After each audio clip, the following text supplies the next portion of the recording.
di bulan Mei. Sekarang kita langsung aja kita mulai dengan doa. Dalam nama Bapa dan Putra dan Roh Kudus. Amin.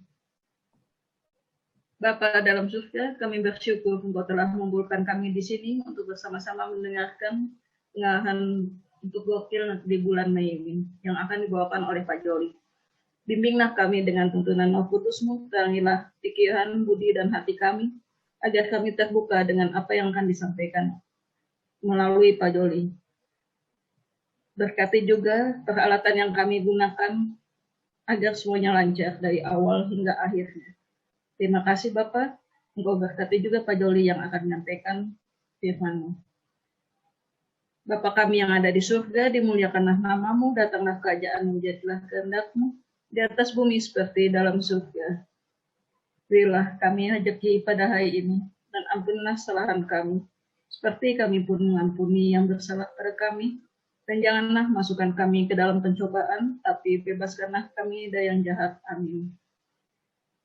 Kemuliaan pada Bapa dan Putra dan Roh Kudus, seperti pada permulaan, sekarang, selalu, dan sepanjang segala abad. Amin. Dalam nama Bapa dan Putra dan Roh Kudus. Amin. Oke, saya minta dijadiin co-host ya. Bu Rosita bisa minta tolong. Oke, sudah co-host dan sudah bisa Pak share screen, silakan. Oh, sudah ya, sudah bisa ya. Ya, sudah. Oke, sudah bisa dimulai. Oke, silakan Pak Joli. Oke. Terima kasih. Sebentar.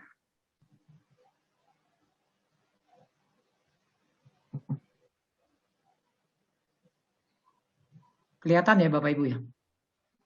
Ya. Ya, kelihatan. Ya.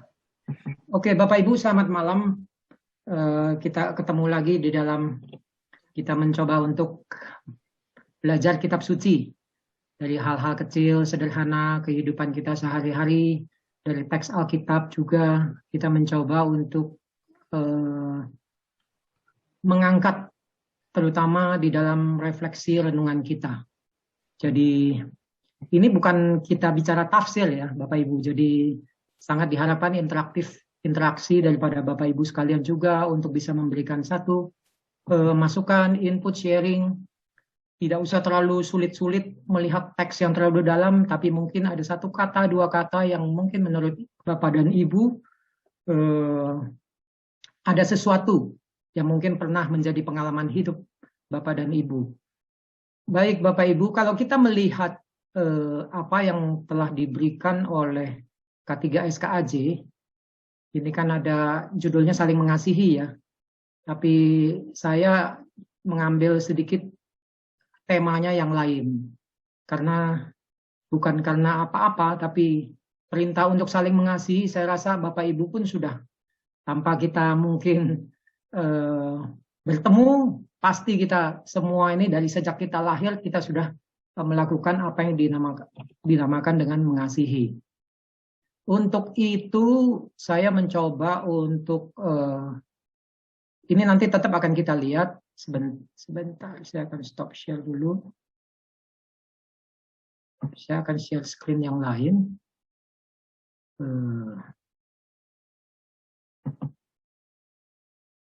Pasti terlalu kecil nih.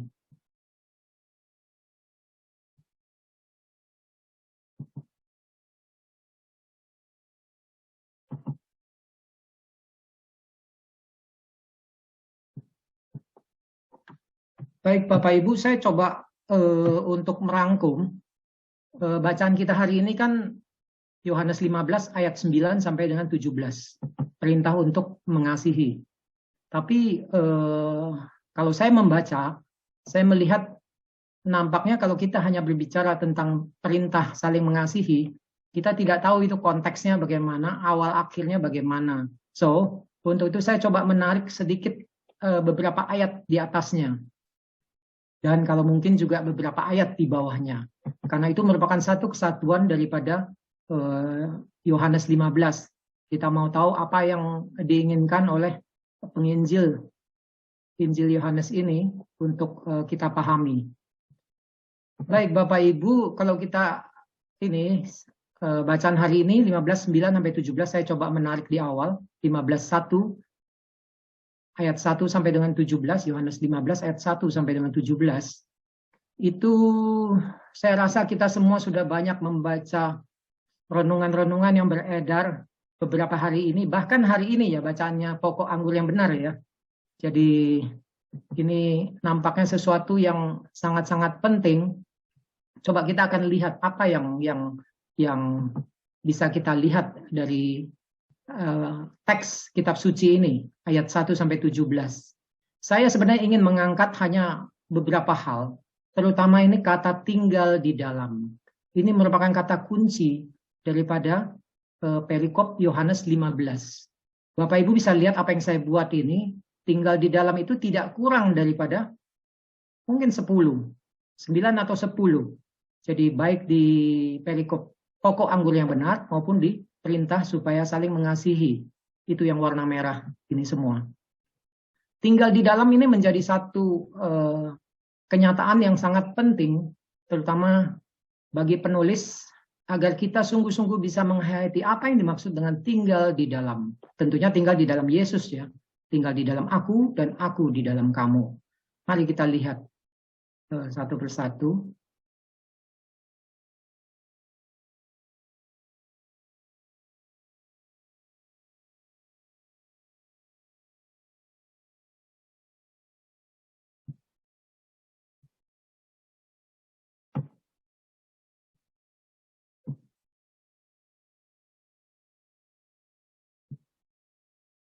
Sebentar Bapak Ibu saya. Nah Bapak Ibu saya coba, kalau tadi judulnya saling mengasihi, saya sedikit ini karena saya akan mengangkat apa yang disebut dengan tinggal di dalam Yesus. Tadi kita sudah lihat teksnya ya. Jadi kalau Bapak Ibu ada kitab suci silakan diambil, juga bisa saling dibacakan. Jadi saya mengambil judul tinggal dalam Yesus dan menjadi sahabatnya. Tentunya ini sangat relevan dengan perintah untuk saling mengasihi. Mengasihi itu ada manakala kita tinggal di dalam Yesus dan menjadi sahabat Dia. Jadi coba kita lihat ya, sedikit saya mengupas yang minggu lalu dan juga mungkin bacaan hari ini. Kita lihat pokok anggur yang benar. Itu Yohanes 15 ayat 1 sampai 9. Kita sudah tahu itu Bapa di dalam teks 15:1 sampai 9 itu dilukiskan Bapa sebagai pemilik atau pengusaha kebun anggur. Yesus sebagai pokok anggur yang benar dan para murid dikiaskan dengan ranting yang tidak berbuah dan berbuah. Jadi kita bisa menyimpulkan bahwa terjadi satu relasi antara Bapa dengan Yesus dan juga Yesus dengan para murid. Jadi para murid tentunya ini akan jadi fokus karena kenapa? Teks pokok anggur yang benar ini sebenarnya nuansanya adalah wejangan dari Yesus untuk para murid yang sesungguhnya akan ditinggalkan. Di saat-saat terakhir ia akan meninggalkan para murid. Dia berbicara soal kebun anggur, tentang pokok anggur yang benar. Nah, kita bisa lihat para murid ini dikiaskan dengan ranting yang tidak berbuah dan berbuah. Bukan berarti para murid itu tidak melakukan satu hal yang tidak baik, belum tentu. Ada mungkin para murid melakukan hal-hal yang baik, tapi tidak berbuah. Inilah sesungguhnya mau dikatakan di dalam teks itu bahwa para murid itu, bahwa Bapak sebagai pengusaha akan memotong ranting yang tidak berbuah. Ini kita lihat poin 2, ranting yang tidak berbuah akan dipotong, kemudian ranting yang berbuah dibersihkan agar lebih banyak berbuah. Jadi ranting yang tidak berbuah akan dipotong, tentunya nanti kita akan lihat di ayat, mungkin ayat 7. Oh bukan, ayat 6 nanti. Jadi ranting itu akan dikumpulkan orang dan dicampakkan ke dalam api lalu dibakar.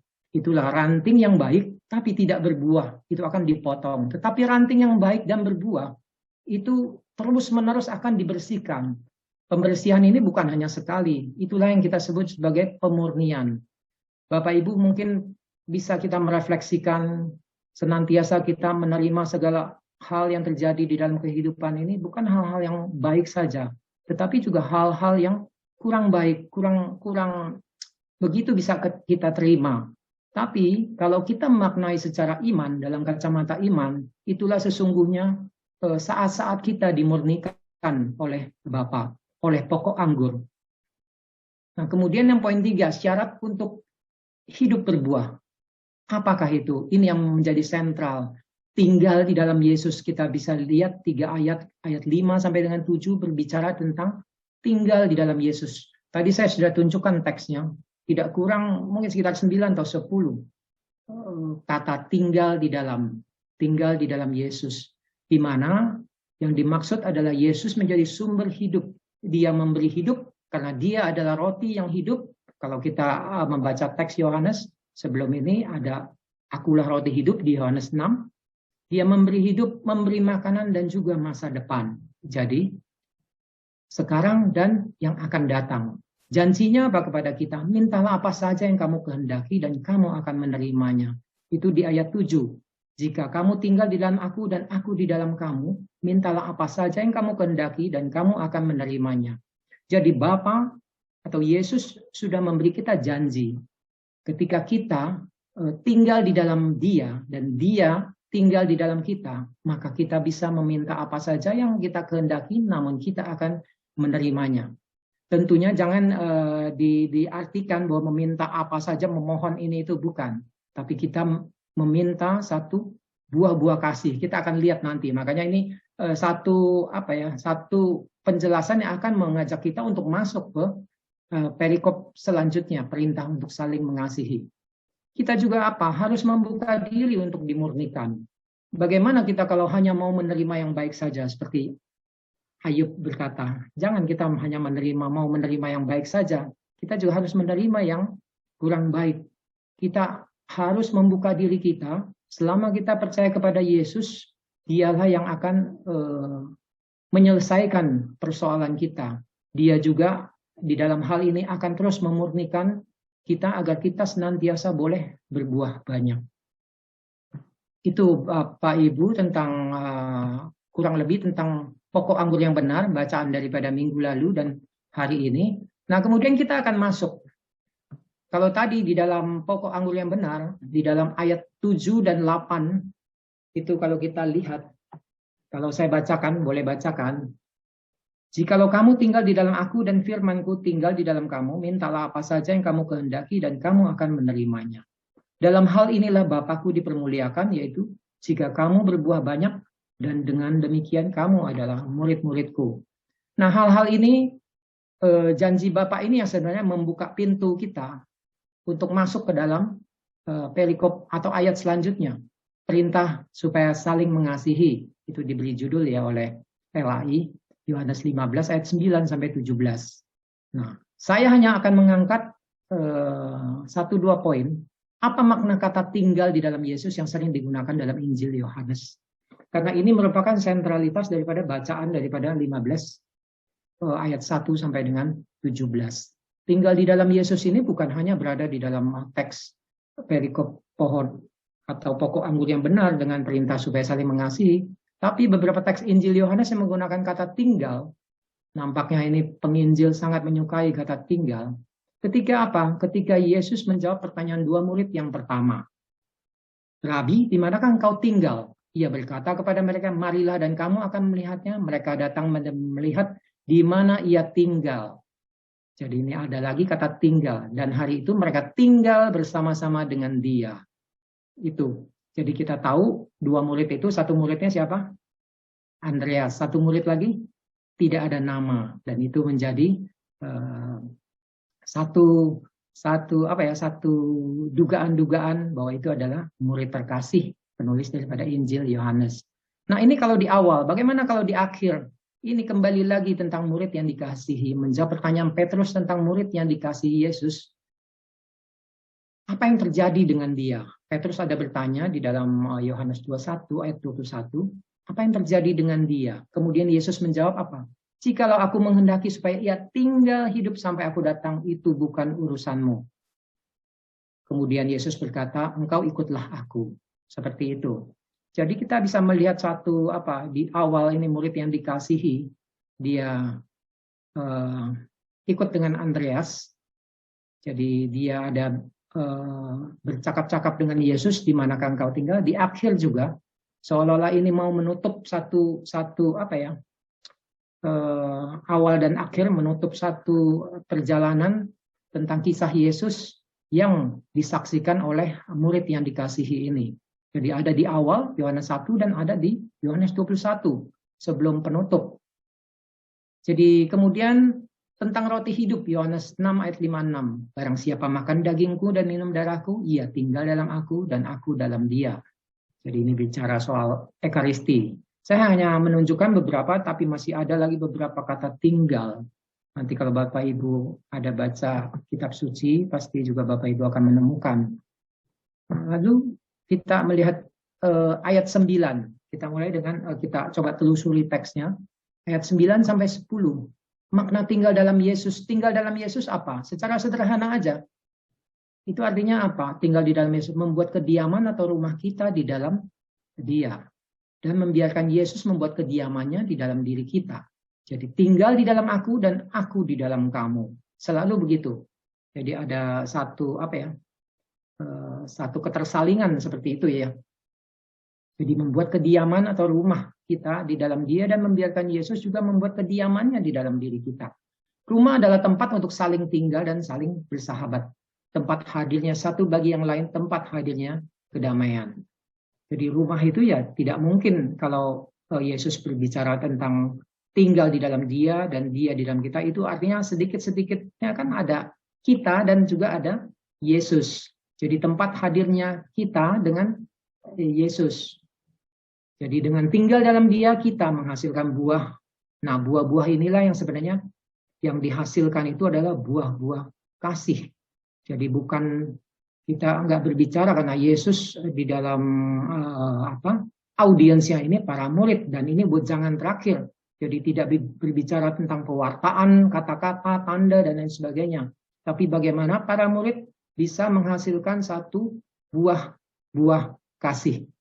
Dengan tinggal dalam Dia, kita memberikan hidup kepada orang lain. Itu artinya apa? Karena Allah adalah kasih, kita juga mengangkat, kita menerima kasih dari Yesus sendiri.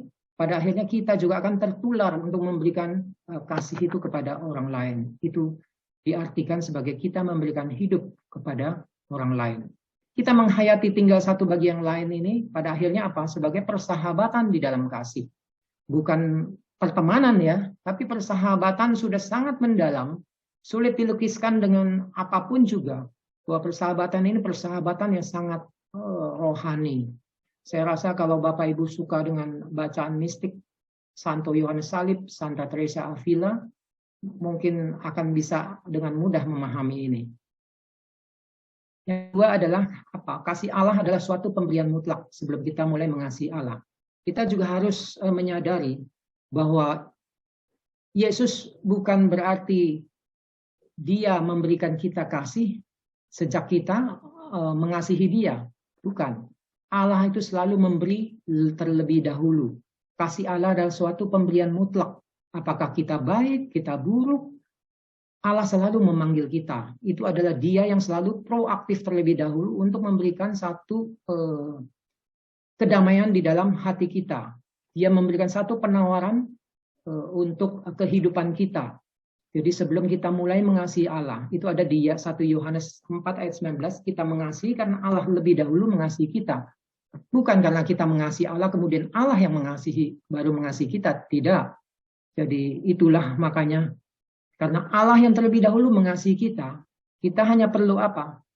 Kita perlu menunggu, membuka hati kita.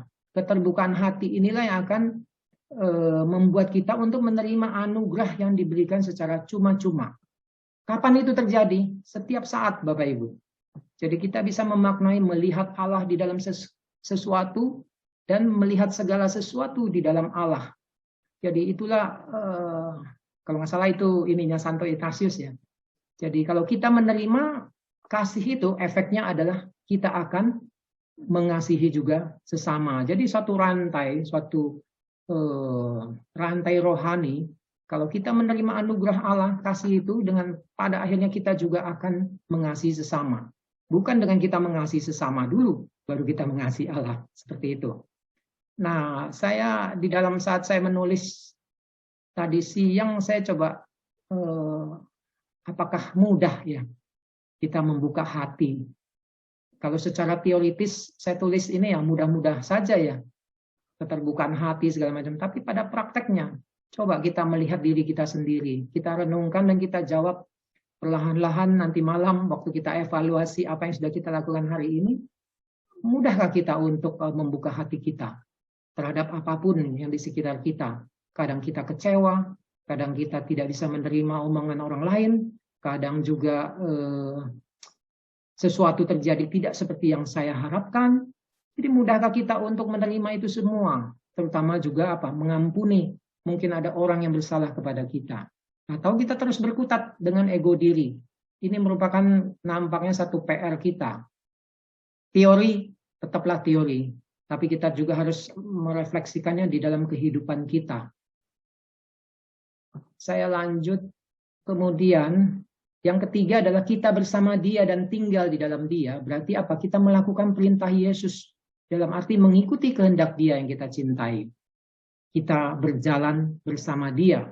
Bukan Dia yang berada di atas kita atau bagaimana, tapi kita berjalan bersama-sama. Itu yang kita lihat di Emmaus Journey. Bapak Ibu mungkin ada yang sudah mengikuti kursus itu. Kita lihat bahwa Yesus berjalan bersama dua murid sewaktu menuju ke Emmaus.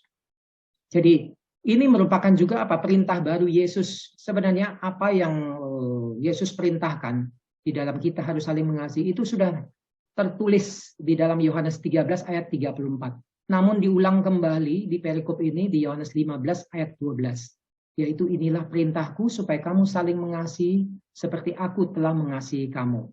Kalau di Yohanes 13 ayat 34 dikatakan aku memberikan perintah baru kepada kamu, yaitu supaya kamu saling mengasihi sama seperti aku telah mengasihi kamu. Demikian pula kamu harus mengasihi. Itu yang di dalam Yohanes 13:34. Namun ada yang berbeda. Ini disebut sebagai perintah baru. Aku memberikan perintah baru. Apa maksudnya perintah baru? Perintah untuk mengasihi sudah ada di dalam perjanjian lama. Perintah baru ini apa? Perintah baru ini ada perintah yang diberikan oleh Yesus. Karena kenapa? Perintah untuk mengasihi ini bersumber dari kasih Dia sendiri. Sama seperti aku. Ada teks menulis sama seperti aku telah mengasihi kamu. Itulah yang makna daripada perintah baru ini. Kemudian yang keempat, sumber persahabatan kita dengan Yesus adalah kesatuan antara Dia dengan Bapa. Ketika kita mengasihi Yesus, itu artinya kita juga mengasihi Bapa. Karena Yesus diutus oleh Bapa untuk turun ke dalam dunia untuk menyelamatkan kita.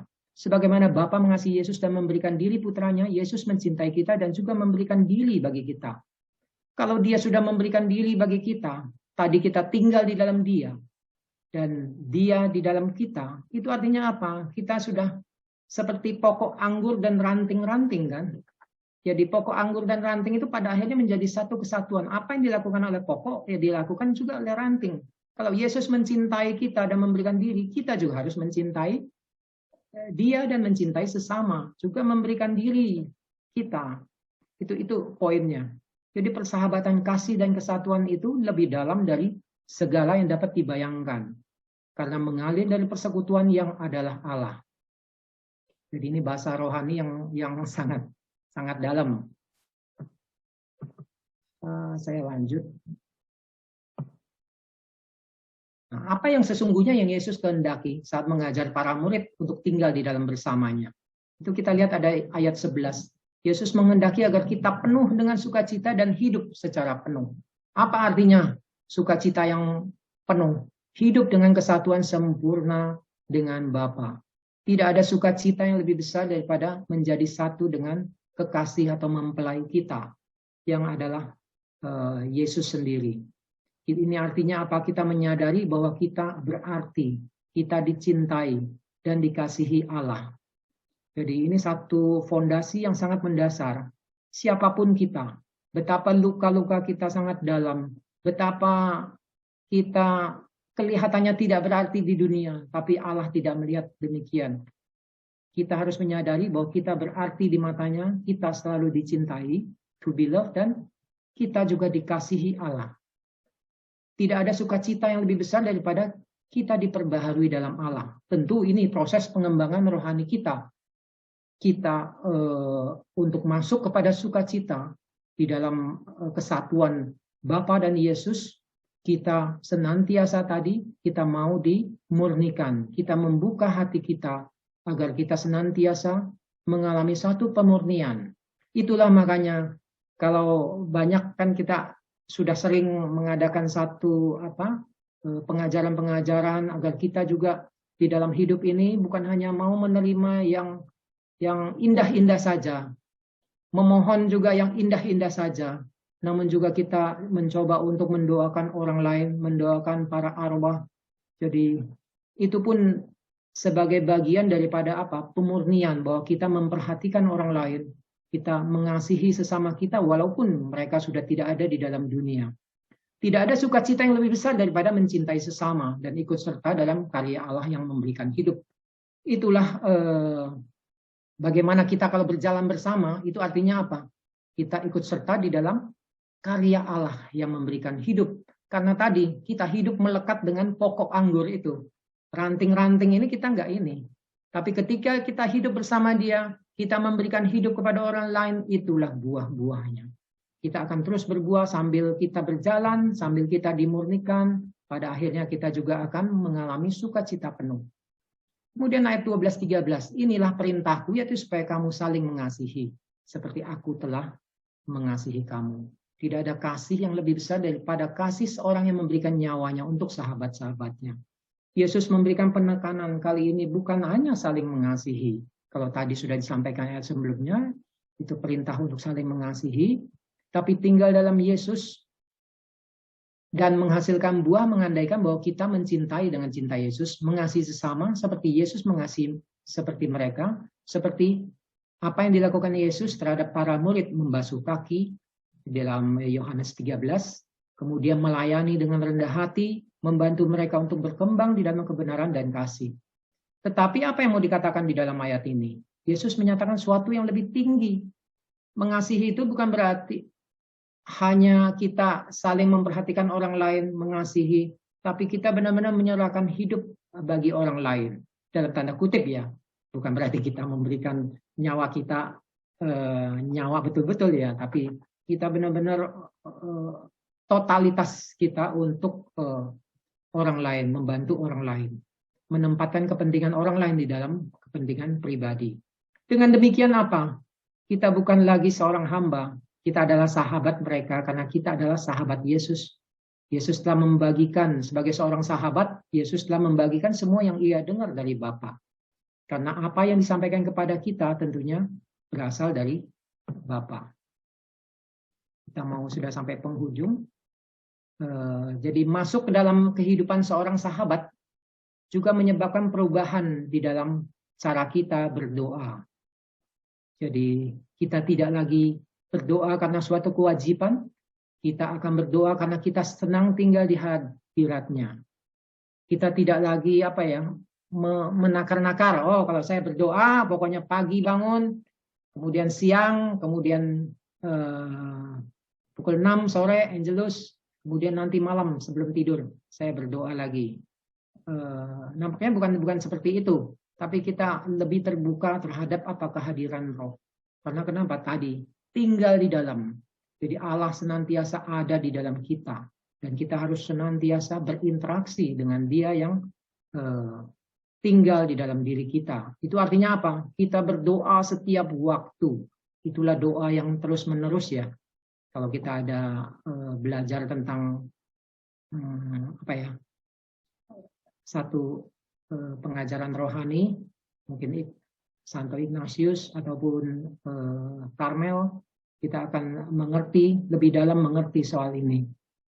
Jadi kita terbuka untuk sebagai tanggapan kita akan kasih-Nya kepada kita, mendengarkan kehendak Allah dan melakukan kehendak-Nya. Jadi bukan Bapa, bukan Yesus yang mendengarkan kita, tetapi kita mendengarkan kehendak Dia. waktu minggu lalu atau 2 minggu lalu Romo Andang ada bilang jangan terus memohon-mohon kalau doa itu. Kita mencoba untuk mendengarkan dia yang berbicara karena dia ada di dalam hati kita. Dia senantiasa mau berbicara kepada kita. Itulah makanya kita butuh yang dinamakan satu keheningan. Ini juga menjadi refleksi atau renungan saya waktu saya menulis ini tadi sore. Nanti kita akan lihat satu video kecil. Kira-kira apa yang bisa kita lakukan dalam masa pandemi menyangkut ini? Bagaimana kita supaya roh kita terkoneksi dengan roh Yesus sendiri yang bersemayam di dalam diri kita. Mungkin ada hal-hal kiat-kiat secara hidup sehari-hari yang mungkin bisa kita lakukan. Inilah status baru yang Yesus berikan kepada kita. Hubungan baru sebagai sahabat-sahabatnya yang dibebaskan dari perhambaan dan diberi rahasia Bapa yang ia singkapkan. Sekaligus memberi perutusan untuk meneruskan kasih yang ia terima dari Bapa, yakni berbuah dengan saling mengasihi. Oke, ini terakhir ayat 16-17. Bukan kamu yang memilih aku, tetapi aku yang memilih kamu. Ini tadi waktu pembukaan udah ada yang ngomong nih soal ini. Dan aku telah menetapkan supaya kamu pergi dan menghasilkan buah dan buahmu itu tetap. Supaya apa yang kamu minta kepada Bapa dalam namaku diberikannya kepadamu. Inilah perintahku kepadamu. Kasihilah seorang akan yang lain. Jadi relasi persahabatan dengan Yesus bukan seperti persahabatan antar manusia. Bukan seperti pertemanan kita. Bukan kasih di dalam pertemanan seperti bahasa Yunaninya filio. Jadi persahabatan dengan Yesus itu berawal dari Dia. Karena Dialah yang memilih dan menetapkan mereka untuk pergi. Ini yang makna daripada bukan kamu yang memilih aku, tetapi aku yang memilih kamu. Jadi persahabatan kita dengan Yesus itu berawal dari Dia. Karena Dialah yang memilih dan menetapkan kita semua. Dan mereka para murid untuk pergi. Bukan untuk mengeluarkan kata-kata atau tanda-tanda seperti yang tadi saya sampaikan. Melainkan menghasilkan buah di dalam kehidupan Kristiani dengan saling mengasihi. Jadi poin pokoknya adalah buah-buah kasih itu senantiasa harus terus-menerus tumbuh di dalam kehidupan kita. Karena itulah yang menjadi pokok utama di dalam pembacaan dua perikop ini, pokok anggur yang benar dan perintah untuk saling mengasihi. Persahabatan dengan Yesus juga bukan pengalaman mistik yang hebat atau penampakan yang gegap gempita. Kita senang biasanya kalau ada penampakan, ada ini, saya merasakan ini, ini hadir dan lain sebagainya, seperti itu. Tapi ini melainkan hidup dari hari ke hari bersama Yesus, berjalan bersama Dia, mendengarkan Dia, mengikuti kehendak-Nya, dikenyangkan oleh sabda dan tubuhnya. Itu saja sudah cukup. Itu kita menuju kepada hidup kudus ya. Kalau 2 tahun lalu atau 3 tahun lalu kita ada PI kan, menuju kepada kekudusan, hidup kudus. Itu juga yang dicanangkan oleh Paus Fransiskus. Jadi persahabatan dengan Yesus ini tidak usah terlalu muluk-muluk, menunggu kita pengalaman mistik. Saya tidur, mudah-mudahan Yesus hadir, kemudian ada berbicara dan itu nanti malah jadi satu halusinasi. Jadi kita cukup dari apa yang kita lihat dari waktu ke waktu, dari kehidupan kita setiap hari. Nanti kita bisa melihat ada orang yang miskin, kemudian dia mendapat bantuan dan lain sebagainya. Bisa jadi itu merupakan teguran Yesus, kenapa kamu diam aja? Orang lain membantu, kok kamu diam aja? Seperti itu. Jadi kita bisa memaknai, melihat Allah di dalam segala sesuatu dan melihat segala sesuatu di dalam Allah. Nah, Bapak Ibu, kita sampai pada penghujung refleksi.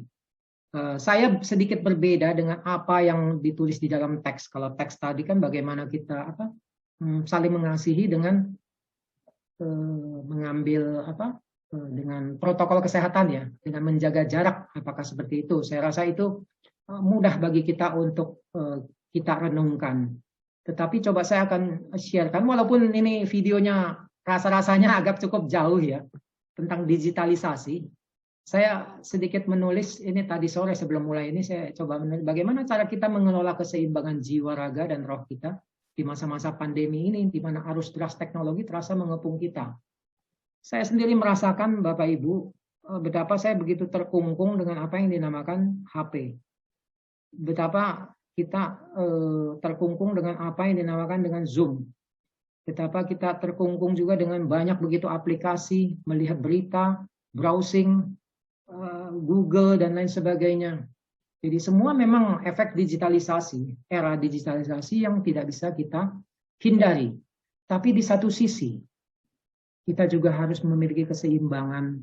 Kita juga harus memiliki satu keseimbangan jasmani dan rohani, terutama rohani. Ketika kita memutuskan untuk apa? Untuk membuka hati kita menerima Yesus di dalam diri kita, kita juga harus memberikan waktu baginya. Agar kenapa? Agar relasi kita di dalam hidup kita senantiasa terkoneksi dengannya. Tidak hanya kita atur-atur. Dalam refleksi saya bisa membandingkan berapa lama saya berdoa dengan berapa lama saya berada di depan WA atau depan HP, chat. Kadang-kadang chat juga nggak ada juntrungannya kan. Kita bicara ini share makanan segala macam, ya itu satu fun ya untuk menghilangkan stres. Tapi kalau kita renungkan kembali itu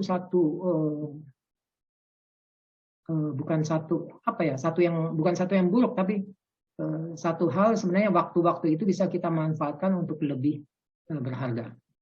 Itu Bapak Ibu, jadi saya mau men-sharekan, ini baru 1942 ya.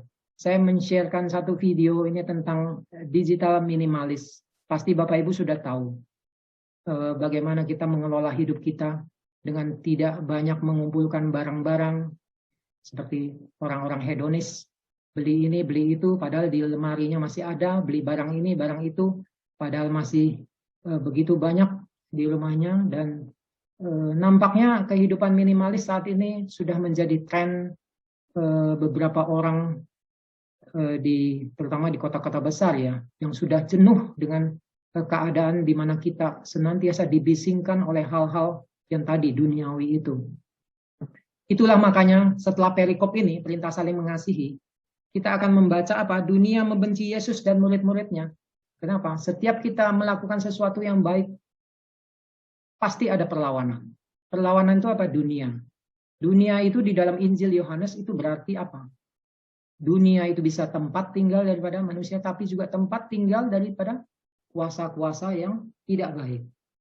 Itu dunia menurut Injil Yohanes. Jadi dunia juga apa? Membenci Yesus dan murid-muridnya. Nah, untuk tidak sampai ke sana, mungkin kita juga harus menggali keseimbangan jiwa dan raga kita, soul kita. Jadi kita punya spirit, kita punya roh, harus terus-menerus kita pupuk seperti tadi, kita mau dimurnikan, membuka hati, dan seterusnya. Saya sudah sangat cukupkan sampai di sini. Saya mau share ini. Mudah-mudahan Bapak Ibu belum bosan. Saya mau tutup dulu ini.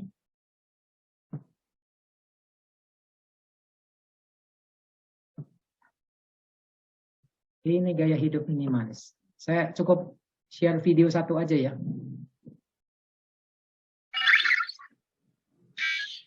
Dunia yang banjir informasi tidak relevan, kejadian berpikir adalah kekuatan. Maka itu saya jadi digital minimalist. Sudah 2 tahun saya jalankan dengan konsisten dan rasakan manfaatnya. Digital minimalism adalah filosofi penggunaan teknologi. Yo, belum kelihatan. Belum kelihatan. Belum muncul. Belum Suara share doang screen. Belum kelihatan. Ya. Share screen. Mesti share lagi, share screen lagi. Oke, aduh. Share screen lagi ya. Ya, share screen ambil dari itu. Oke. Oh iya, saya lupa.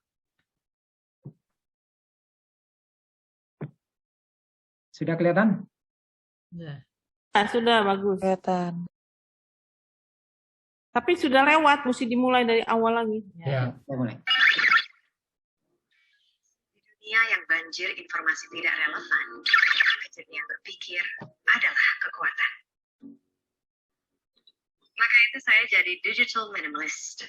Sudah 2 tahun saya jalankan dengan konsisten dan rasakan manfaatnya.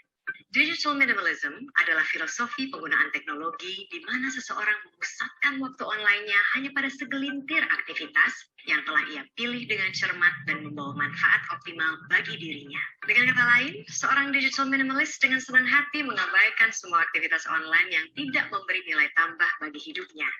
Saya memilih digital minimalism karena ingin punya kualitas hidup yang lebih baik dengan mengembalikan kemampuan konsentrasi dan atensi pada apa yang penting.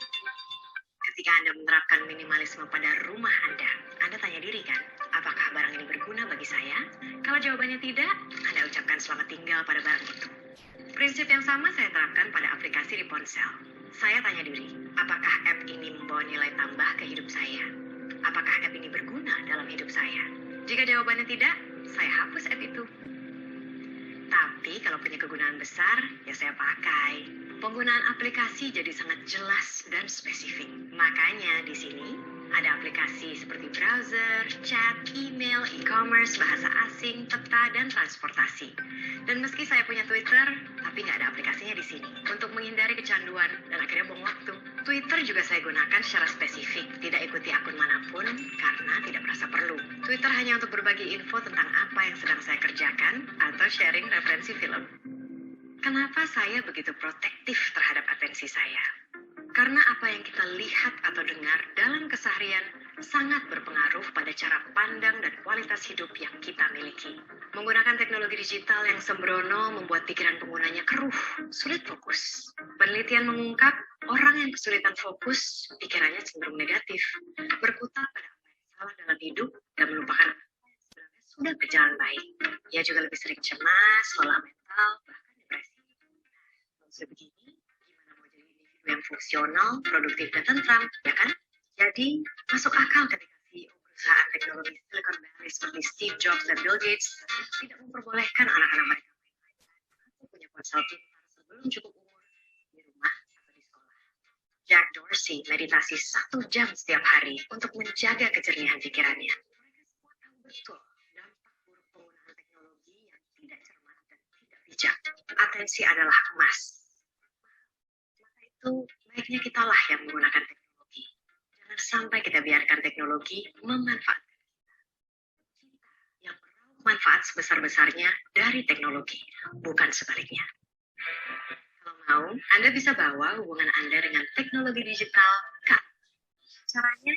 Salah satu yang efektif adalah tips digital declutter atau beberes digital ala Cal Newport selama 30 hari. Cermati betul, kemudian babat aplikasi yang tidak memberi manfaat maksimal bagi Anda. Saya memang nggak punya app medsos di ponsel, karena bagi saya hanya jadi sumber distraksi. Tapi jika Anda butuh medsos hanya untuk keperluan bisnis saja, dan membawa manfaat besar bagi Anda, yang nggak perlu dihapus. Cermati dan putuskan apa yang terbaik untuk Anda. Ganti waktu Anda yang dulu terisi main gadget dengan aktivitas santai analog yang Anda sukai. Apakah itu kerajinan tangan, ngulik sesuatu, main alat musik, melukis, menulis puisi, main board game, baca buku, olahraga, atau gabung komunitas. Langkah ini sangat penting, karena kalau kita tidak mengisi waktu luang ini dengan kegiatan offline yang menyenangkan, kemungkinan besar kita akan kambuh. Kembalikan kesendirian dalam hidup Anda. Solitude. Ciptakan kembali ruang bosan dalam hidup Anda dan biarkan pikiran Anda berkelana ke sudut-sudut kreatif. Setelah bereksperimen 30 hari beberes digital, menikmati pikiran yang lebih jernih dan hari-hari yang lebih produktif, boleh kok Anda unduh kembali aplikasi yang tidak esensial ke ponsel Anda. Kemungkinan besar selama Anda terhadap aplikasi ini sudah hilang, sehingga akhirnya Anda nggak pakai lagi secara permanen. Tertarik merebut kembali atensi yang berharga ini? Ya,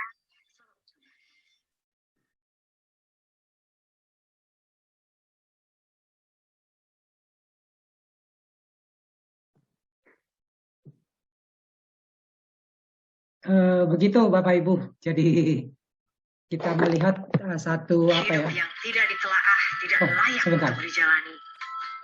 Itu kata Socrates. Socrates mungkin terdengar ekstrim.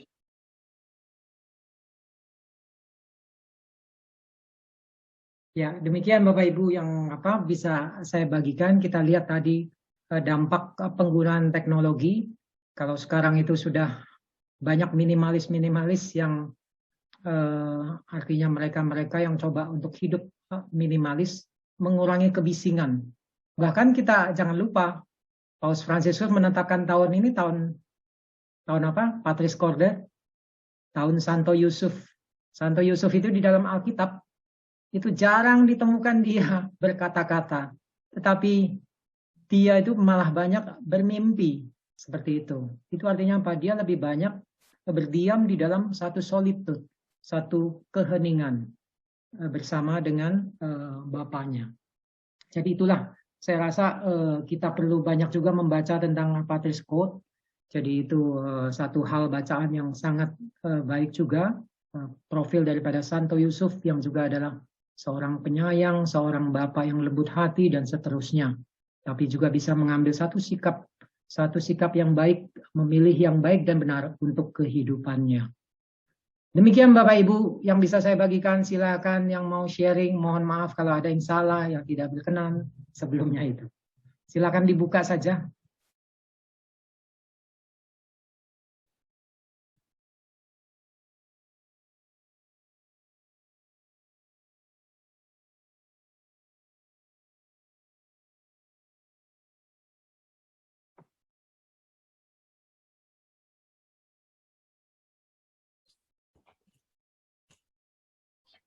Pak Joli, saya mungkin akan bersharing. Ya Bu. Terima kasih ulasannya begitu bagus, begitu jelas, Pak Joli. Saya ingin menyoroti mengenai kasih ya. Tadi Pak Joli sampaikan bahwa Yesus itu memberikan perintah sesuai judulnya agar kita saling mengasihi kan ya. Seperti Dia juga telah mengasihi kita. Itu tadi intinya. Nah, tentu saja ya Pak Joli, kalau kasih Yesus itu kita tidak meragukan lagi. Karena apa? Karena Yesus itu telah memberikan bahkan seluruh hidupnya itu untuk keselamatan kita. Nah, tadi Pak Joli juga menyampaikan bahwa Yesus itu menganggap kita bukan lagi hamba, melainkan sebagai seorang sahabat. Nah, di sini saya melihat bahwa ini adalah melambangkan hubungan yang erat antara Yesus dan juga para pengikutnya. Tadi Pak Joli juga menyampaikan demikian ya Pak Joli ya. Nah, jadi kasih ini mungkin hanya terjadi ya pengalaman saya juga. Jika kita itu menganggap orang lain itu sebagai diri kita yang lain atau sahabat kita. Ya, tadi kalau refleksinya Pak Joli minta untuk merefleksikan. Saya ingat juga kata-kata Yesus bahwa kasihilah sesamamu seperti dirimu sendiri kan ya. Ini erat banget hubungannya yang ada di Matius berapa saya lupa, kalau enggak salah Matius 22, tapi ayatnya saya lupa. Dikatakan bahwa kasihilah sesamamu seperti diri sendiri. Jadi di sini Yesus itu meminta sebenarnya kita untuk saling mengasihi. Nah, tentu saja ya Pak Joli, apa yang saya refleksikan bahwa kasih kita kepada orang lain itu sangat ditentukan oleh cara pandang kita, cara pandang saya, ya. Jadi kasih saya kepada orang lain itu saya tentukan dari cara pandang saya. Ini refleksi saya ya Pak ya. Mungkin orang lain beda. Jadi misalnya dalam peristiwa, saya ingat banget ini ya, dalam peristiwa sejarah di masa-masa manusia itu memperlakukan sesamanya itu bahkan kadang itu tidak lebih dari seekor binatang. Itu pernah juga dialami, ya, misalnya di era perbudakan, slavery ya. Terus manusia itu masih menilai manusia mengasihi sesamanya itu ya berdasarkan mungkin warna kulitnya, berdasarkan suku, berdasarkan ras, berdasarkan agama, dan banyak hal lain. Nah, ini pokoknya saya kontennya adalah kasih yang saya refleksikan. Jadi memang ada beberapa kelompok, entah dulu, entah sekarang, yang memang menganggap bahwa yang tidak sama dengan kita, apapun itu ya dianggap bukan dari kelompok kita, seperti itu. Nah, apa yang saya dapatkan dari apa yang tadi disampaikan oleh Pak Joli mengenai kasih itu tentu saja berbeda ketika saya memandang orang lain itu seperti diri saya. Nah, jadi sikap kita itu kepada mereka pasti akan berbeda. Karena apa? Karena kan kita tidak mungkin membenci diri kita sendiri toh. Nah, jadi setiap orang ingin dikasihi, demikian juga kita perlu men-treat. Kita men-treat orang lain itu ya harus dengan baik ya. Jadi begini intinya, jika kita itu tidak ingin diperlakukan dengan tidak adil, kasar, rasis, diskriminatif, dan lain-lain, ya kita hendaknya tidak memperlakukan orang lain dengan cara demikian kan? Seperti itu kan? Kalau kita tidak mau diperlakukan orang lain seperti itu ya kita harus memperlakukan orang lain dengan baik begitu. Inti kasih itu juga. Nah, saya juga meneladani Tuhan Yesus tadi yang disampaikan oleh Pak Joli bahwa Tuhan Yesus ini bahkan telah memberikan teladan kasih yang luar biasa bagi kita. Maka dengan kasih yang sama kita sebenarnya dipanggil. Dipanggil untuk apa? Untuk mewujudkan kasih itu di dalam hidup kita. Ya.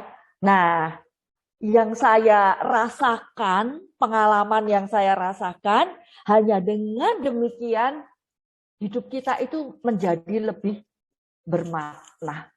Itu saja sih Pak Joli yang saya sharingkan dan saya refleksikan mengenai kasih. Makasih. Makasih Bu Lucy yang sudah menyempurnakan. Makasih Pak Joli. Ya. Ada lagi mungkin Bapak Ibu? Selamat malam Pak Joli. Malam dengan Ibu Karolin. Dengan Ibu Karolin. Ya, Ya. saya mau sedikit berbagi juga, maksudnya pengalaman belajar ya. Dalam arti bagaimana kita bisa mengasihi sesama kita.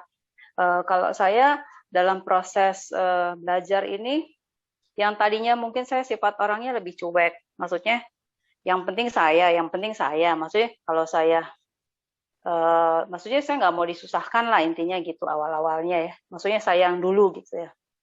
Nah, dengan proses belajar karena memang ada keinginan untuk bertumbuh di dalam iman, baik mungkin melalui sering mendengar pengajaran, sering membaca firman, kemudian kita juga bergaul dalam satu komunitas.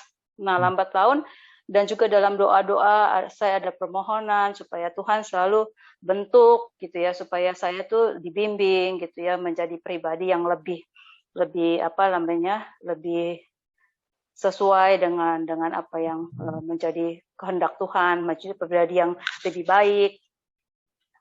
Belakangan ini motivasi mengasihi saya melihat sudah berubah ya. Kalau dulu motivasinya seperti orang transaksional, kayak orang berdagang gitu loh. Maksudnya kalau saya memberi ini dengan harapan saya mendapat ini. Itu kan masih motivasi mengasihi yang transaksional ya. Nah, belakangan ini berbeda, dalam arti saya mulai belajar bagaimana bisa mengasihi yang unconditional.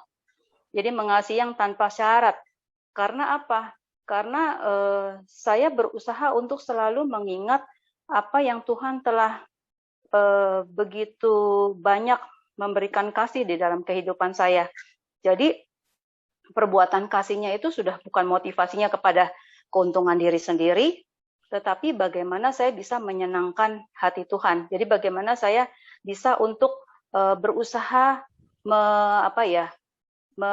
melihat atau membalas kasih Tuhan. Jadi bukan lagi kepada ego center gitu ya, maksudnya kayak tadi Kalau saya nggak mau berbuat disakiti, saya jangan menyakiti. Kalau saya mau diberi kebaikan-kebaikan dari orang lain, saya harus memberi kebaikan. Jadi itu masih ada hitung-hitungannya gitu ya. Nah, memang artinya belum konsisten ya, dalam arti yang dilakukan saat ini belum selalu bisa begitu, bahwa kita bisa memberi tanpa persyaratan-persyaratan seperti unconditional love gitu, mengasihi yang murni gitu ya. Misalnya contoh, kita kedagingan kan masih ya, kalau kita pernah disakiti tentu lebih susah ya untuk bisa membalas dengan yang Tuhan bilang, kalau kau ditampar kamu kasih lagi pipi sebelahnya, kan artinya kamu disakiti ya kamu jangan balas diberi sakit lagi, tapi bagaimana kamu membalasnya justru dengan kasih gitu, sehingga orang lain juga bisa kita selamatkan dari apa yang kita lakukan itu. Orang lain juga bisa, oh ternyata dia beda loh, saya sakiti dia nggak balas sakiti loh, dia malah tetap baik sama saya loh, kenapa ya bisa begitu? Nah itu kan bisa membawa pertobatan pada orang lain. Jadi yang saya mau sampaikan di sini adalah, di dalam proses mengasihi setiap manusia itu pasti ada satu proses pertumbuhan gitu ya, dari yang mungkin kasihnya yang bersyarat, kasih yang berdagang, menjadi kasih-kasih yang tulus. Dari pengalaman adalah kalau kita mohon bantuan tentunya dengan kekuatan ilahi, dalam hal ini bantuan Tuhan sendiri. Jadi dalam perjalanan keseharian kita, bagaimana kita berusaha untuk selalu mengingat kasih Yesus, mengingat kasih Tuhan, mengingat kasih Dia, sehingga pada waktu kita melakukan tindakan-tindakan kasih kepada sesama, maka tindakan kasih yang kita lakukan itu adalah tindakan kasih yang lebih murni, yang berorientasi kepada Tuhan sendiri. Begitu Pak, terima kasih. Bu Caroline ini guru ya Bu? Oh, enggak. Oh bukan ya? Enggak guru. Saya kira guru Santo Yakobus. Makasih Bu. Dulu bukan guru sih Pak, cuma bantu di yayasan, tapi bukan guru. Oh, oke. Ya. Terima kasih Bu, sharingnya sangat meneguhkan. Memang hidup kita itu berproses. Saya juga sampai hari ini juga masih banyak kekurangannya, masih belajar juga. Kadang di sana sini juga terlihat sangat emosional. Jadi ya seperti tadi di dalam bacaan itu, dari hari ke hari senantiasa saya itu dimurnikan, dan saya tahu pasti manakala saya diberikan sesuatu, manakala saya merasakan ada hal-hal yang tidak sesuai dengan ini, saya tahu pasti bahwa Tuhan sedang bekerja, Tuhan sedang melihat hal-hal baik ataupun hal-hal kurang baik agar saya melihat itu. Jadi ya itulah yang satu proses perkembangan pertumbuhan rohani ya.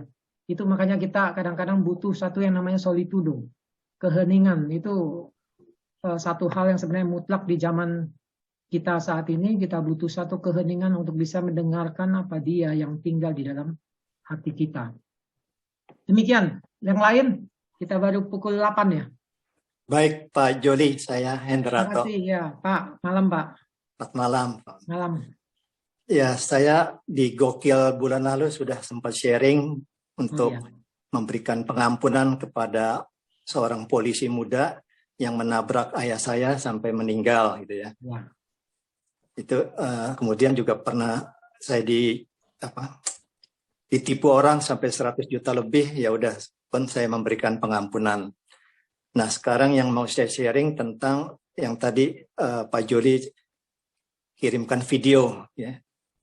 Email. Saya tertarik, saya pernah ikut EJ 2 tahun lalu yang masih bisa ketemu tatap langsung. Ada satu kata yang menyentuh saya, itu kata Tuhan Yesus terakhir di kayu salib, sudah selesai. Nah, dari kata itu akhirnya saya banyak merenung, begitupun perjalanan hidup saya yang saya juga udah di atas 60 tahun lebih, harus mulai siap-siap menyelesaikan perjalanan hidup saya kalau tiba-tiba dipanggil. Sehingga sekarang ya mulai mengosongkan lemari-lemari gitu. Tidak lagi banyak beli barang-barang, tapi ya barang yang ada di lemari kalau bisa ya dikeluarkan gitu ya. Supaya mungkin bisa berguna bagi yang lain gitu. Untuk di HP pun juga nggak begitu banyak, saya nggak ikut Twitter, saya nggak ikut. Instagram ada tapi cuma sekedar lihat kalau orang kirim udah, tapi nggak pernah posting. Ya. Facebook pun ada, ya paling nggak bisa tiap hari, mungkin 2-3 hari baru intip Facebook. Bahkan TV itu belum tentu 1 bulan 1 kali saya nonton, belum tentu. Bisa-bisa 3 bulan baru sekali nonton. Jadi ya itu saya mulai mengurangi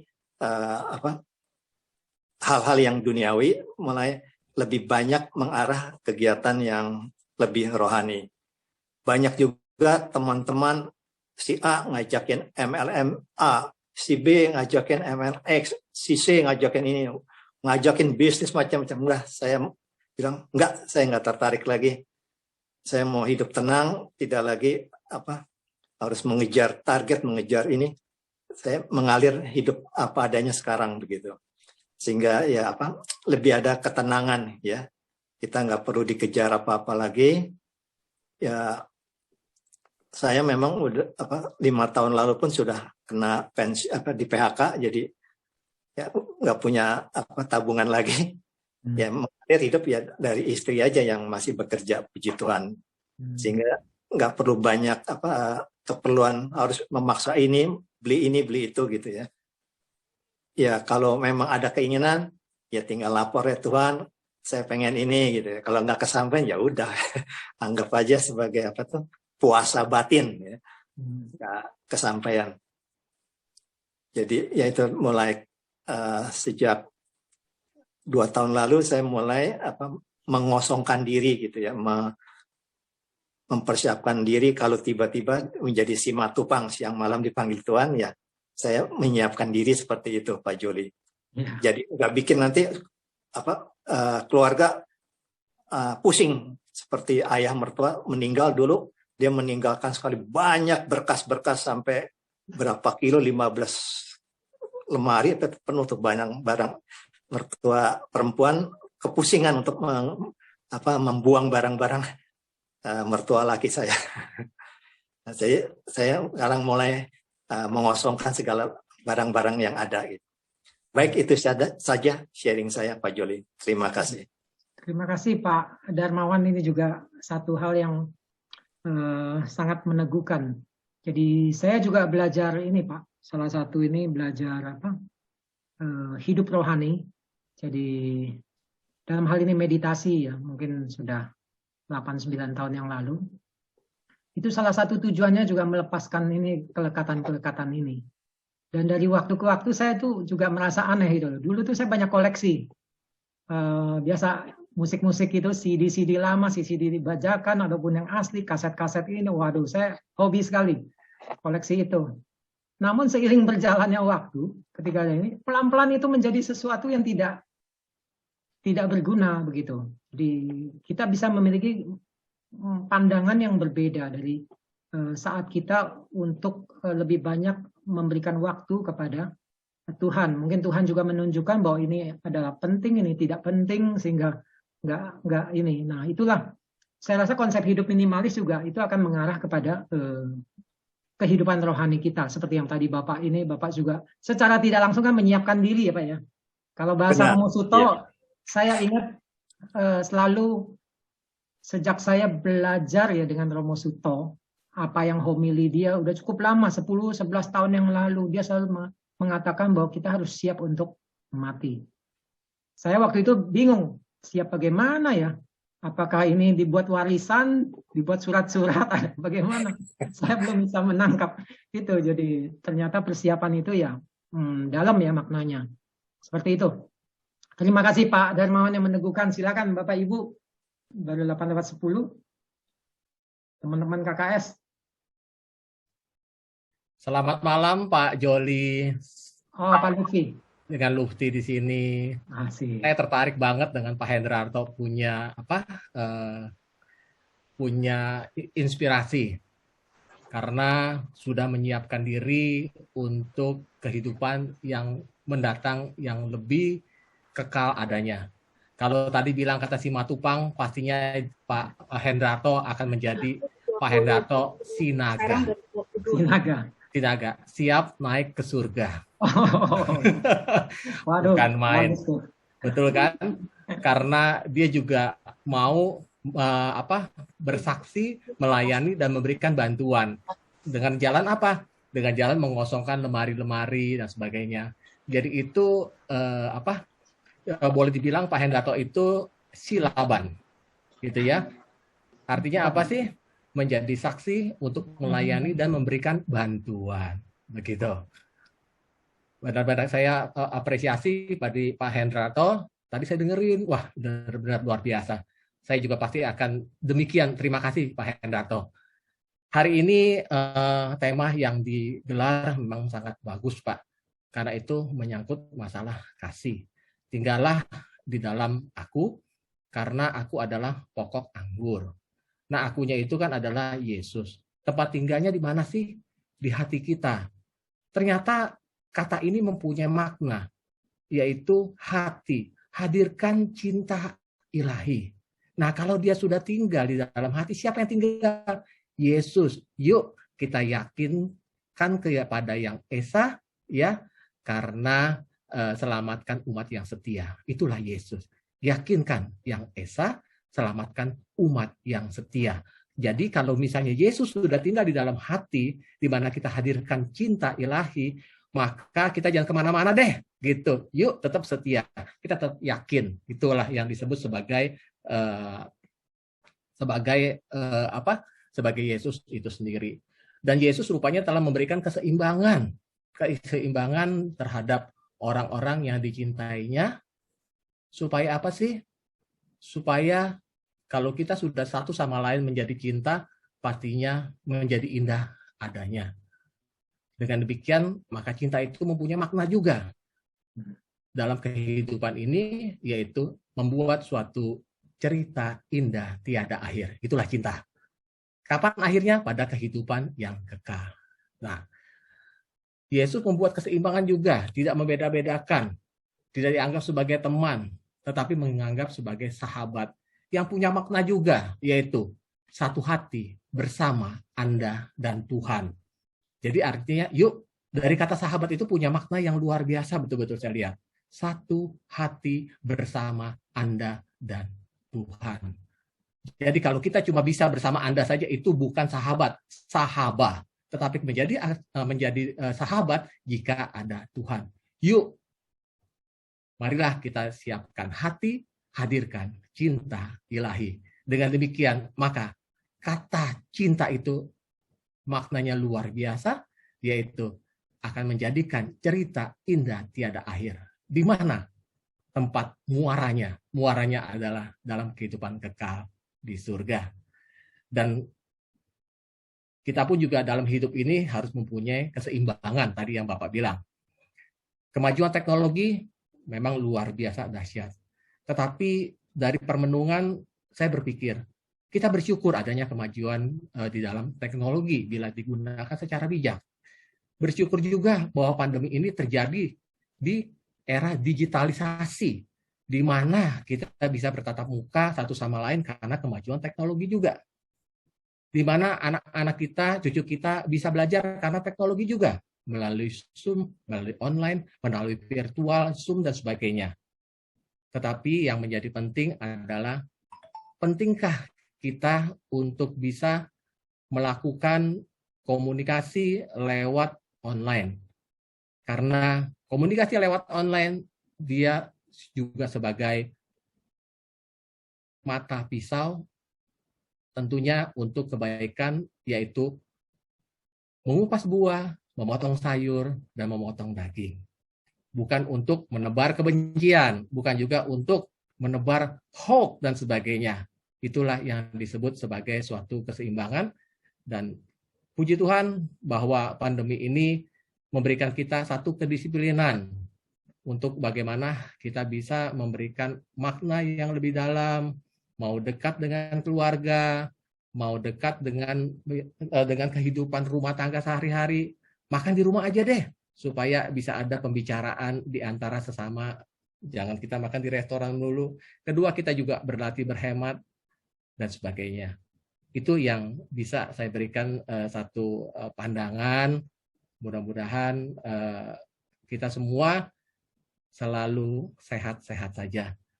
Dan bagaimana dengan itu? Sertakan hati kepada Tuhan, itulah sehat. Demikian Pak Joli, terima kasih. Terima kasih Pak. Sahabat ya Pak ya, satu hati buat Anda dan Tuhan. Satu hati bersama Anda dan Oh, Tuhan. bersama Anda dan Tuhan. Pak Joli. Ya, Pak Pak Toto, Joli. silakan. Ya. Gimana pendapat Pak Joli tentang hal berdoa?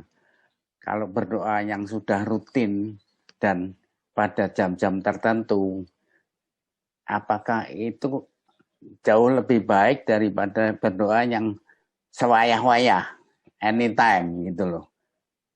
Doa yang sudah rutin itu misalnya doa Angelus, doa Koronka, doa novena kepada Hati Kudus Yesus itu malah dianjurkan pada jam yang sama. Tadi Pak Joli kan bilang katanya doa tambahan itu ya lebih baik atau gimana komentarnya? Atau saya salah tangkap? Makasih Pak Joli. Ya, makasih Pak Toto. Nanti saya juga minta pendapat yang lain nih, Ibu Eti dan lain sebagainya. Tapi yang saya maksudkan adalah setiap saat karena Allah kita tahu bersemayam ketika kita dibaptis, kita sudah menerima Yesus untuk tinggal di dalam diri kita. Namun di dalam perjalanannya seringkali kita tidak terkoneksi dengan Yesus sendiri yang bersemayam karena kita disibukkan oleh hal-hal duniawi. Ini dua hal yang berbeda dengan doa-doa katakanlah liturgis ya, Angelus, terus kemudian ada siang, pagi, doa brevir dan lain sebagainya. Well, itu tidak ada yang salah.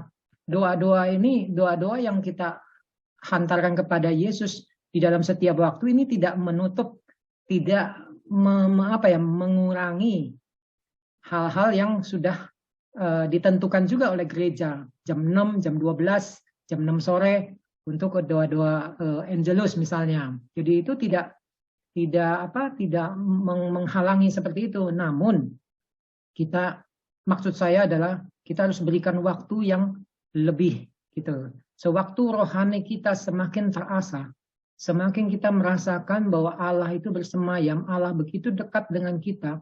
Di dalam setiap peristiwa, di dalam setiap waktu, kita bisa merasakan bahwa Dia itu hadir. Bahwa Dia itu ketika saya membuat presentasi, Dia hadir memberikan satu, yang ini, yang itu. Saya kadang-kadang bisa merasakan itu. Apalagi saat-saat saya misalnya retret gitu, sedikit kesaksian ya, banyak sekali Allah itu berbicara dengan saya. Karena sewaktu saya retret, katakanlah 6-7 hari atau 5 hari, itu memang betul-betul melepaskan kelekatan duniawi ini dalam hal katakanlah HP segala macam. Itu saya coba, walaupun sulit, tetap aja mengintip-ngintip ya. Kalau lagi jam makan saya ngintip-ngintip juga, tapi minimal sudah mengurangi. Dan sesungguhnya saya bisa mengambil satu pelajaran hikmah bahwa sesungguhnya saat-saat kita seperti itu memberikan waktu kepada Tuhan, Tuhan senantiasa hadir dan mau bercakap-cakap dengan kita. Dia berbicara tentang banyak hal, tentang ini, tiba-tiba muncul di dalam ini saya, kemudian saya pulang dengan hati yang lebih tenang, hati yang lebih baik seperti itu. Jadi Pak Toto bukan doa yang satu mengurangi doa yang lain, menutup, bukan. Semua doa pada dasarnya adalah baik. Devosi juga begitu. Tapi maksud saya supaya lebih peka. Jadi kepekaan ini sulit gitu loh. Kepekaan itu bukan kita banyak memohon, tapi kepekaan itu kita merasa bahwa Allah itu hadir di tengah-tengah kita di dalam karya Dia yang kita mau jalani bersama Dia. Seperti itu Pak Toto. Bu Epi mungkin ada ini bisa bantu. Atau Pak Agus. Pengalaman saya Pak Joli ya. Tentang berdoa itu, kalau saya dulu teringat ada satu Romo Yu yang dari OFM yang sekarang di Padang. Beliau pernah bilang begini, memang kita harus mengkhususkan waktu untuk berdoa.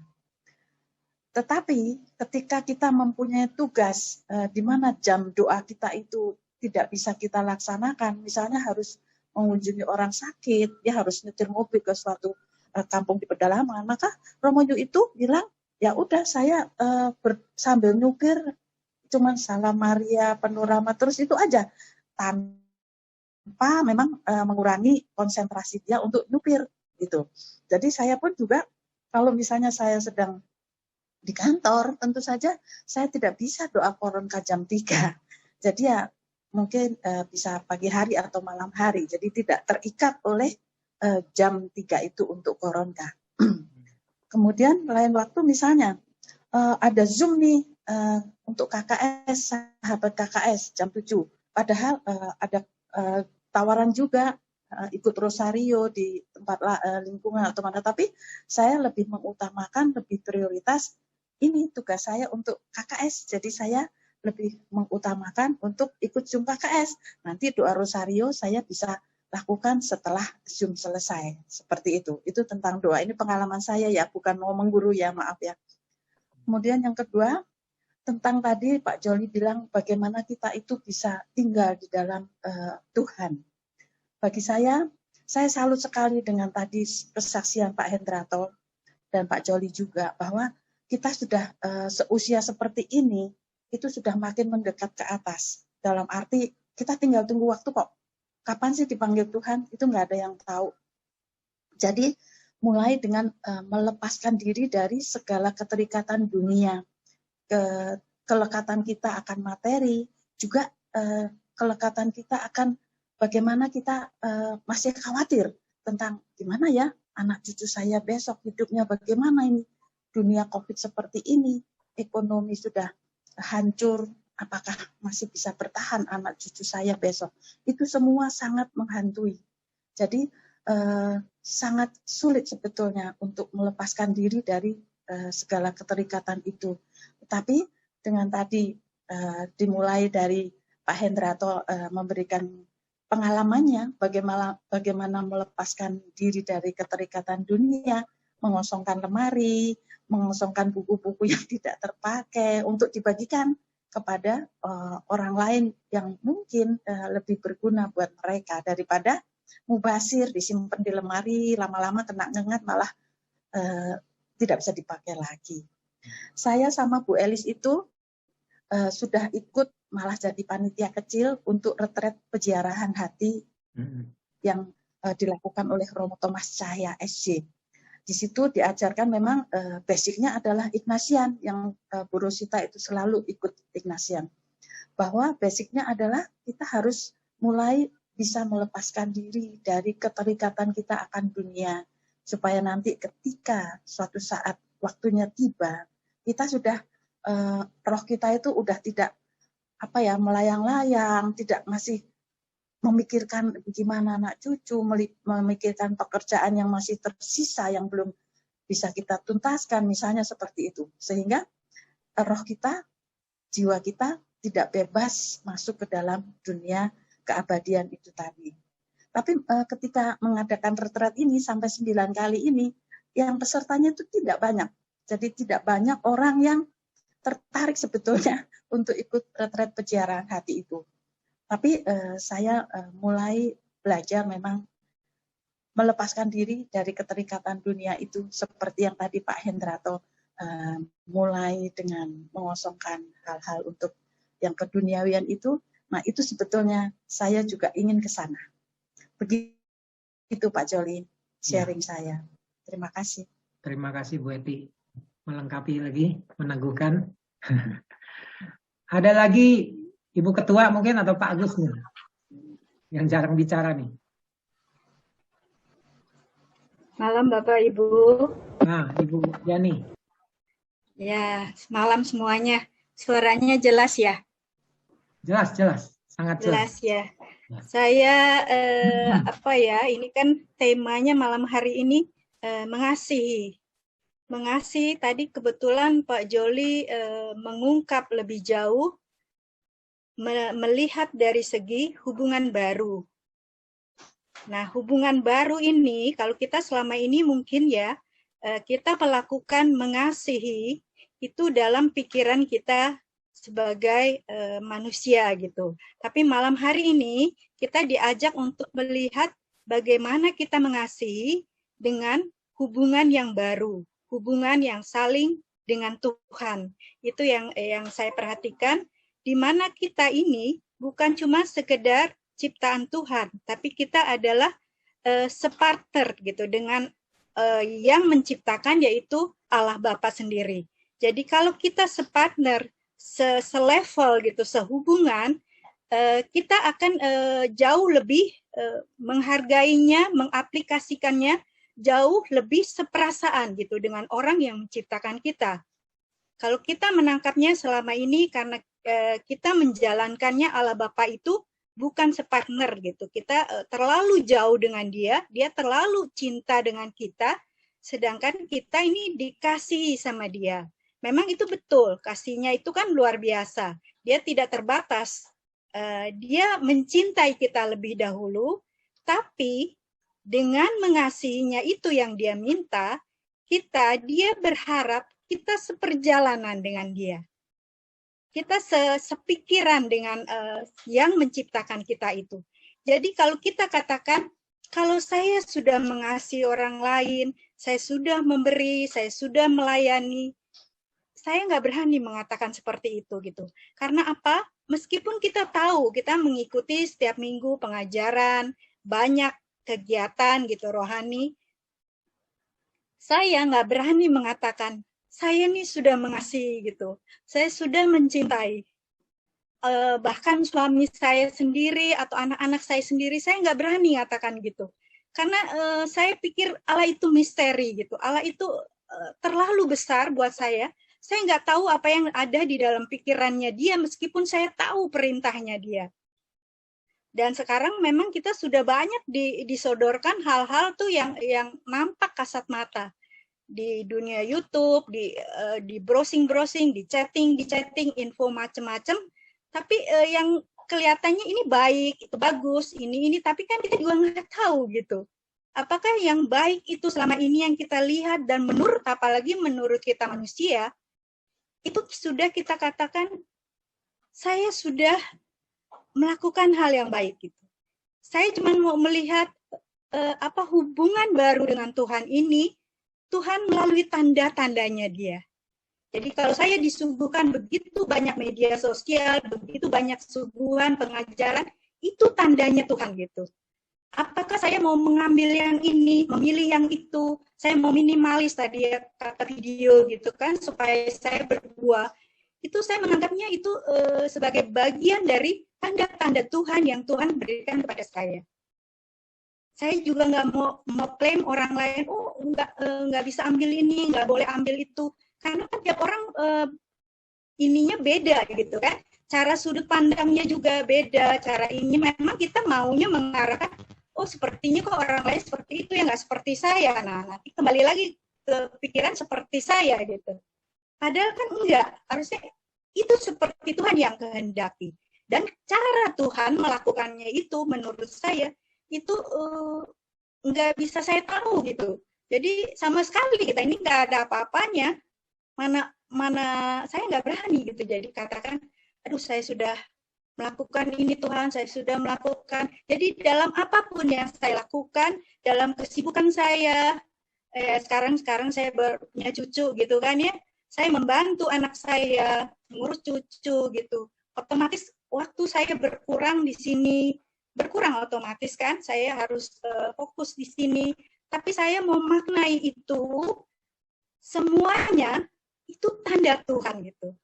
Dalam keadaan apapun saya tetap bisa berdoa, berkomunikasi dengan Tuhan. Saya tidak perlu khusus waktu jam segini saya harus berdoa, jam segini saya harus ikuti ini segala macam. Tapi di dalam kebersamaan saya dengan yang saya hadapi sekarang ini, saya memaknainya itu tanda Tuhan memberikan kepada saya. Jadi setiap orang itu pasti punya cara berbeda-beda dan pasti kita semua juga kita mengarah ke kehidupan kekal. Cuman tanda caranya orang-orang itu berbeda-beda. Kalau Pak Hendrato beda, Bu Eti beda, atau siapa lagi yang tadi beda, kita semua pasti beda. Tapi kita nggak bisa mengatakan yang ini lebih baik, yang itu kurang baik. Saya mau melihat tanda aja gitu. Nanti kehidupan lain yang akan datang, mungkin saya punya cucu yang kedua, yang kehidupan saya akan berganti lagi. Saya mau lihat itu tanda dan saya mau berjalan gitu. Berjalan terus, berproses terus, sampai saya nanti mungkin Tuhan yang menilai gitu. Saya juga nggak berani mengatakan seperti itu. Kira-kira Bapak Ibu seperti itu yang saya bisa bagi. Terima kasih. Ini pelayanan yang rendah hati. Ada lagi, Bapak Ibu? 8:30.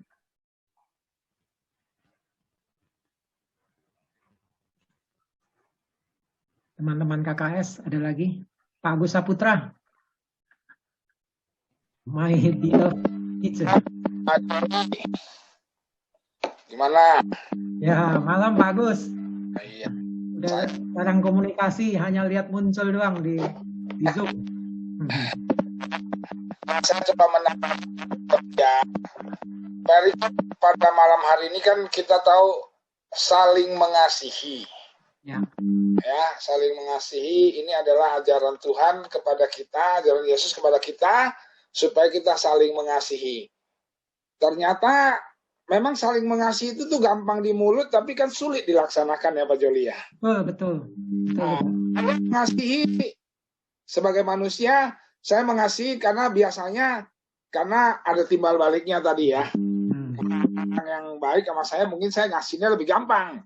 Tapi sebaliknya orang yang menyakiti saya atau berseberangan dengan saya yakin saya juga nggak segampang itu untuk mengasihi.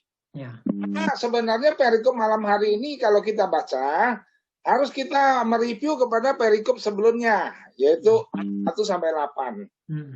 Karena di situ Yesus sendiri sudah mengajak tinggallah bersama dengan aku. Artinya ranting kalau tidak nempel tidak bersama Yesus itu pasti mati.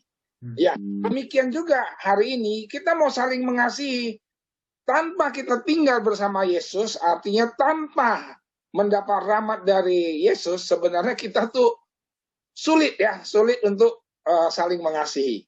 Jadi refleksi saya, ya inilah ajaran Yesus bagaimana kalau kita mau saling mengasihi, ya saya harus belajar selalu tinggal bersama Yesus. Tanpa saya tinggal bersama Yesus, sepertinya agak sulit. Artinya saya sebagai manusia tetap punya kedagingan di mana kalau yang mengenakan saya ya saya mengasihinya gampang. Tapi sebaliknya kan tidak segampang itu. Tapi bukan berarti tidak mustahil.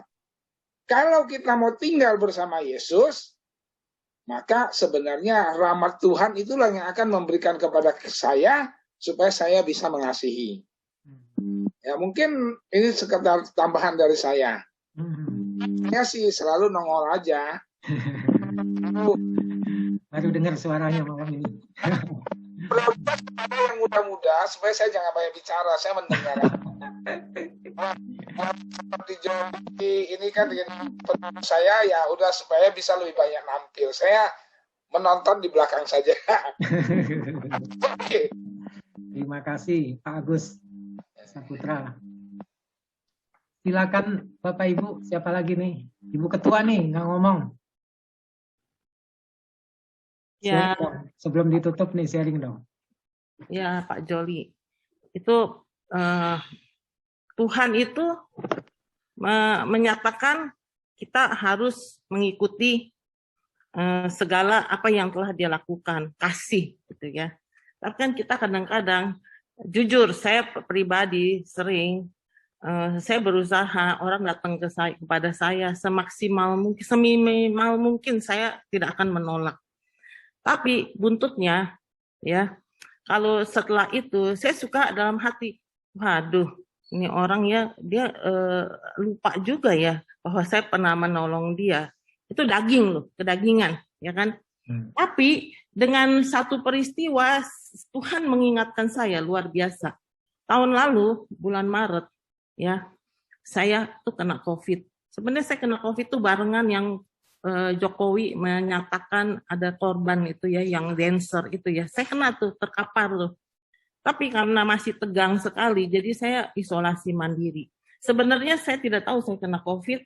Saya periksa darah iseng-iseng, itu memang sepertinya Roh Kudus mengarahkan saya paling males untuk periksa darah.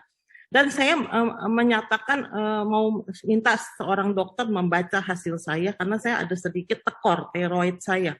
Saya pergi ke satu dokter tiroid yang pasiennya luar biasa. Saya dapat nomor 168. Luar biasa kan? Tapi dengan dia, begitu saya datang, dia mengatakan, Bu, karena ini musim COVID, itu di rumah sakit udah pakai APD semua, saya treat ibu sebagai orang COVID ya, dia periksa saya. Terus dia pulang. Karena waktu itu pasien segitu banyak, pada nggak datang, akhirnya saya nomor 3, gitu loh. Nggak datang, semua udah mengerikan pokoknya waktu itu rumah sakit, waktu awal-awal itu. Tapi malam-malam jam 11 lewat, dia telepon saya. Ibu COVID. Hah? Nggak salah dokter, salah kali, saya bilang. Benar ibu COVID. Tapi saya tidak kenal dia. Ya, saya hanya datang itu karena saya lihat dia dokter tiroid. Dia telepon saya pagi, siang, sore, seperti malaikat, gitu ya. Short story, akhirnya saya sembuh. Memang orang bilang mungkin rumah saya belum jadi di surga kali ya, jadi saya sembuh nih, jadi bisa ngomong di sini, bisa sharing. Terus 2 bulan lalu kali, anak saya punya supir punya istri, anaknya COVID, mbaknya COVID, serumah. Akhirnya saya yang mesti turun tangan nih, dia punya baby ya. Saya bawa itu isolasi, tiap hari saya urusin dia, karena supirnya itu udah sesak napas, minta rumah sakit waiting list. Akhirnya saya bilang, kita carikan obat buat dia, supaya tiap hari, kalau mereka itu kan jarang mau makan obat, jadi dikemas-kemasin sama kita, obatnya saya tanya di apotik, sekarang udah umum, obatnya udah pada tahu. Saya kirimin tiap hari itu ya, pagi sore si mbaknya sama si supir istrinya itu tempat yang berbeda, pakai Gojek. Akhirnya sembuh, puji Tuhan, sembuh sampai sekarang sehat walafiat. Terus Tuhan bicara sama saya, inilah kasih. Apa yang aku perintahkan, mengasihi sesama, bukan berarti orang itu akan membalas kebaikannya kepada kita. Tapi kita harus orang lain yang akan bantu kita, atau saya dibantu seorang dokter yang luar biasa. Itu dokter sekarang ternyata jadi wakilnya Menteri Kesehatan, luar biasa tuh dokter. Ya, saya tidak bisa membalas budi dia, saya hanya mendoakan dia biar dia dapat dipakai Tuhan lebih besar lagi. Tapi intinya, lu jangan diem-diem, Tuhan bilang lu udah ditolong, lu tolong orang lain. Saya tolong si supir sama mbak itu sampai sembuh. Intinya apa? Satu pelajaran yang saya dapat. Jangan kita menolong orang dan kita mengharapkan orang itu balas ke kita dan kita jadi bete kalau dia pura-pura lupa atau dia memang lupa kebaikan kita. Karena ya kita ditolong orang, kita mesti memberi kepada orang lain. Dan dia pun yang kita tolong, dia mesti memberi kepada orang lain. Itu yang saya dapat Pak Joli. Jadi intinya Tuhan bicara tuh sama saya, lu udah ditolong ya sama seorang dokter yang tidak lu kenal, lu mesti tolong orang-orang yang kena COVID ini, walaupun jujur ya, obat COVID itu nggak murah, jujur aja nggak murah. Satu paket-paket itu saya paket-paketin kasih mereka itu mahal juga gitu. Tapi kita tidak ngomong materi di sini. Saya hanya bicara bahwa itulah kebaikan yang kita berikan. Saya dulu jujur, saya kalau bantu orangnya tuh tidak kenal saya, atau malah dia sebenarnya bukan orang yang perlu dibantu. Setelah saya bantu dia malah lebih gaya dari saya cara hidupnya gitu ya, karena saya bete gitu ya. Tapi ternyata memang saya dibantu sama seorang dokter yang saya tidak kenal, saya mesti bantu orang. Dan orang yang saya bantu itu, saya doakan dia dapat menjadi berkat bagi orang banyak. Itu sebenarnya inti dari pembicaraan Pak Joli ini. Akulah pokok anggur. Kalau kita tidak bergantung sama pokok anggur, kita tidak bisa melakukan kebaikan seperti itu. Karena kita hitungannya sangat teliti, untung ruginya sangat kuat sebagai manusia. Itu pertama. Kedua, kemelekatan. Saya tidak tahu kenapa saya sangat tertarik dengan ajaran Ignatius Loyola. Satu, saya yang lihat, dia begitu hebat bisa melepaskan keterikatan. Saya jujur sampai saya setua ini, saya masih terikat dengan masa lalu saya. Gimana saya dulu berkarir, gimana saya dulu banker, sangat melekat. Sampai kalau saya bete, saya lihat seseorang yang hebat, saya bilang, wah, saya kalau nggak berhenti berkarir, saya bisa lebih hebat dari kamu. Itu luka batin loh Pak Joli. Luka batin yang parah. Tapi saya belajar dengan ajaran Ignatius Loyola itu, dia begitu hebat, dia bisa lepaskan semua, sampai dia bisa mendirikan Serikat Yesus. Dan saya tertarik sekali. Setiap kali saya buka sesuatu YouTube selalu, atau ada yang kirim saya link, itu Romo SJ yang lagi mengadakan pengajaran. Dan itu memperkaya saya. Akhirnya saya berani melepaskan semua masa lalu saya. Akhirnya saya terdampar di KKS Kelapa Gading. Itu ceritanya. Jadi saya sering diskusi sama Bu Eti.